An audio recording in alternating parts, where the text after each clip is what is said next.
بسم اللہ الرحمن الرحیم۔ السلام علیکم۔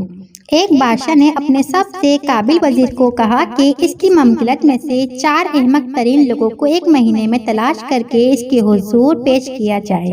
1 مہینے کی جدوجہد کے بعد وزیر نے صرف 2 احمقوں کو پیش کیا۔ بادشاہ نے ناراضگی کا اظہار کرتے ہوئے کہا کہ میں نے تو 4 احمقوں کو پیش کرنے کا کہا تھا۔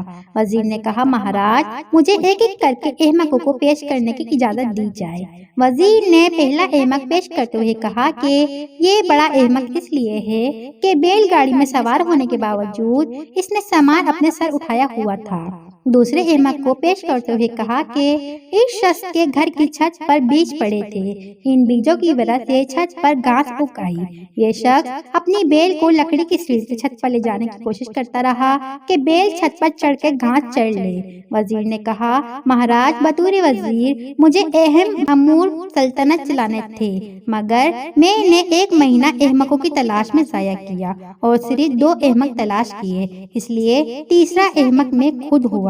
وزیر نے ذرا سا توقف کیا تو بادشاہ چلا کے چوتھا احمق کون ہے؟ وزیر نے عرض کیا مہاراج جان کی امان پاؤں تو عرض کروں۔ بادشاہ نے کہا کہ کہو، تمہیں کچھ نہیں کہا جائے گا۔